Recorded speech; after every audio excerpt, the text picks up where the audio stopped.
today. The Muslim ban is something that in some form has morphed into a extreme vetting from certain areas of the world. Hillary Clinton wants to allow And why did it morph into that? No, answer the question. Why Do don't you you still interrupt believe? her? You I interrupt do. me all the time. Why don't you interrupt her? Would you please explain whether or not the Muslim ban still stands? It's called extreme vetting. We are going to areas like Syria where they're coming in by the tens of thousands because of Barack Obama, and Hillary Clinton wants to allow a 550% increase over Obama. People are coming into our country like we have no idea who they are, where they're from, what their feelings about our country is, and she wants 550% more. This is going to be the great Trojan horse of all time. We have enough problems in this country. I believe in building safe zones.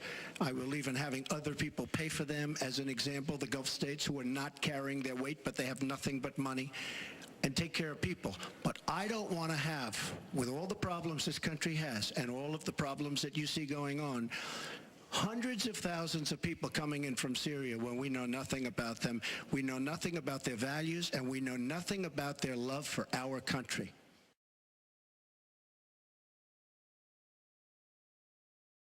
Could I just respond to this, please? Very quickly, please. Hillary Clinton, in terms of having people come into our country, we have many criminal illegal aliens. When we want to send them back to their country says we don't want them. In some cases, they're murderers, drug lords, drug problems, and they don't want them. And Hillary Clinton, when she was Secretary of State, said that's okay, we can't force it into their country.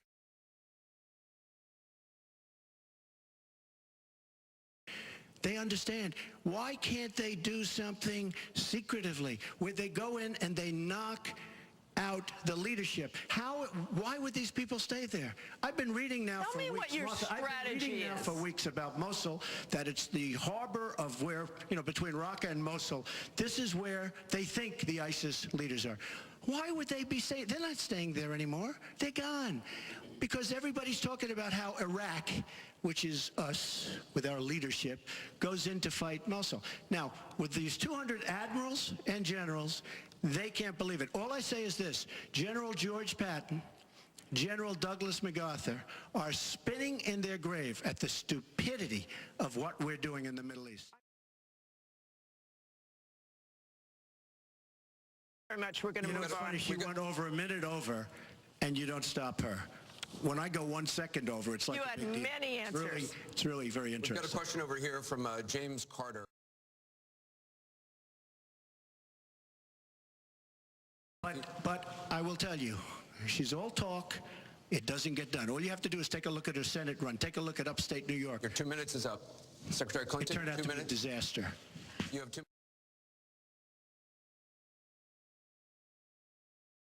2 minutes is up. I want to follow up on something that Donald Trump actually said to you, a comment you made last month. You said that half of Donald Trump's supporters are, quote, deplorables, racist, sexist, homophobic, xenophobic, Islamophobic.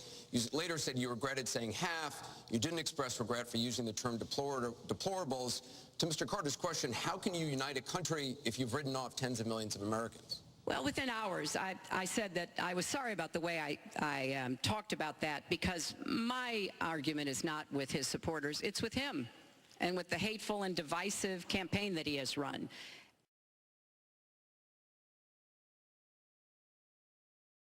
United nation, because people like her, and believe me, she has tremendous hate in her heart.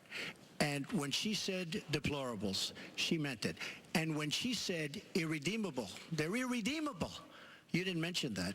But when she said they're irredeemable, to me, that might have been even worse. She said some of them are irredeemable. She's got tremendous hatred.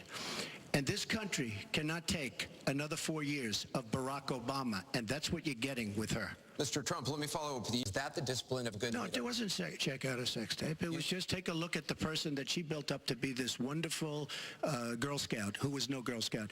By the way, just so you understand, when she said 3 o'clock in the morning, take a look at Benghazi. She said, who's going to answer the call at 3 o'clock in the morning? Guess what? She didn't answer because when Ambassador Stevens... The question is that the discipline of a good leader? 600 times. Well, she said she was awake at 3 o'clock in the morning. And she also sent a tweet out at 3 o'clock in the morning, but I won't even mention that. But she said she'll be awake. Who's the famous thing? We're going to answer our call at 3 o'clock in the morning. Guess what happened? Ambassador Stevens sent 600 requests for help. And the only one she talked to was Sidney Blumenthal, who's her friend. Energy is under siege by the Obama administration, under absolute siege. The EPA, Environmental Protection Agency, is killing these energy companies. And foreign companies are now coming in, buying so many of our different plants, and then rejiggering the plant so that they can take care of their oil. We are killing, absolutely killing, our energy business in this country. Now, I'm all for alternative forms of energy, including wind, including solar, etc. But we need much more than wind and solar. And you look at our miners. Hillary Clinton wants to put all the miners out of business. There is a thing called clean coal. Coal will last for 1,000 years in this country. Now we have natural gas and so many other things because of technology. We have we have found over the last 7 years, we have found tremendous wealth right under our feet. So good, especially when you have 20 trillion in debt. I will bring our energy companies back.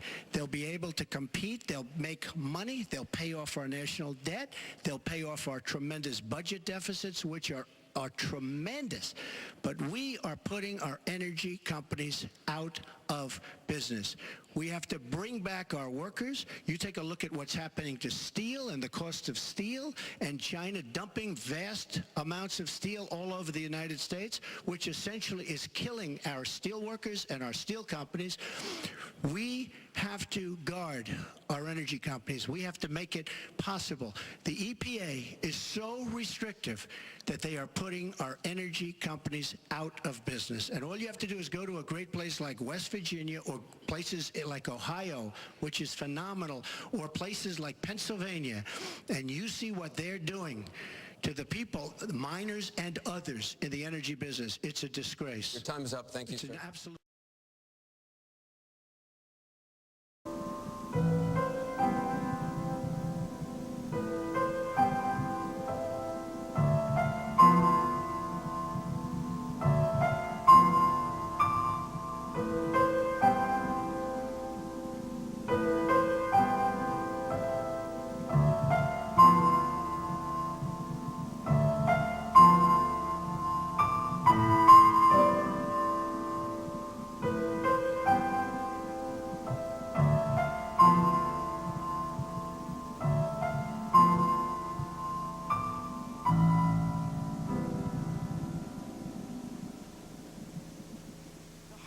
Video of a 5-year-old Syrian boy named Amran sitting in an ambulance after being pulled from the rubble after an airstrike in Aleppo focused the world's attention on the horrors of the war in Syria, with 136 million views on Facebook alone.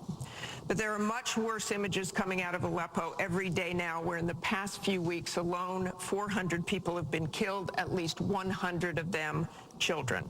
Just days ago, the State Department called for a war crimes investigation of the Syrian regime of Bashar al-Assad and its ally, Russia, for their bombardment of Aleppo. So this next question comes from social media through Facebook. Diane from Pennsylvania asks, if you were president, what would you do about Syria and the humanitarian crisis in Aleppo? Isn't it a lot like the Holocaust when the U.S. waited too long before we helped? Secretary Clinton, we will begin with your... Think of that picture we all saw of that 4-year-old boy with the blood on his forehead because he'd been bombed by the Russian and Syrian air forces.